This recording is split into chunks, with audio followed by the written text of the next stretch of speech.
નમસ્કાર મિત્રો, વિડીયોમાં તમારું સ્વાગત છે। જી હા મિત્રો, અત્યારે હાલ મોટા અને મહત્વના સમાચાર સામે આવી રહ્યા છે। તો મિત્રો, સમાચારમાં વાત કરીએ તો એમપીના ગ્વાલિયરમાં રોડ બસ સ્ટેન્ડ પર પાર્ક કરેલી બસમાં એક બસ કંડક્ટરે એક પરિણીત મહિલા પર ગંદુ કામ કર્યું હતું। પીડિત મહિલાએ શિવપુર ગ્રામ્ય વિસ્તારમાં તેના પતિની ફરિયાદ કર્યા પછી બસ દ્વારા ભીડ પરત ફરી રહી હતી। આ ઘટના પડાવ પોલીસ સ્ટેશન વિસ્તારમાં બની હતી। પીડિત મહિલાએ પોલીસ સ્ટેશન પહોંચી ફરિયાદ નોંધાવી હતી।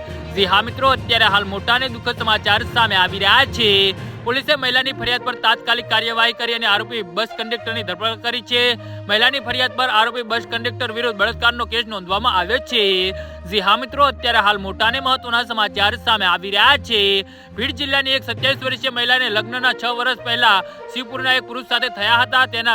તેનો 2 વર્ષનો દીકરો પણ છે। જોકે તેનો પતિ છેલ્લા કેટલાક સમયથી તેને હેરાન કરતો હતો। તેને શિવપુરી ગ્રામ્ય પોલીસ સ્ટેશનમાં ફરિયાદ નોંધાવી હતી અને હાલમાં ભીડ કોર્ટમાં ભરણપોષણનો કેસ ચાલી રહ્યો હતો। તેનો પતિ કોર્ટની તારીખ પર હાજર થવાના સતત નિષ્ફળ રહ્યો હતો। કારણ જાણવા માટે તે ભીડથી શિવપુરી ગ્રામ્ય જવા રવાના થઈ હતી। જી હા મિત્રો, તો આના વિશે તમારું શું કહેવું છે તો નીચે અમારી કમેન્ટ બોક્સમાં જરૂરથી જણાવજો અને અમારી યુટ્યુબ ચેનલને સબસ્ક્રાઇબ કરવાની ભૂલતા નહીં। ધન્યવાદ।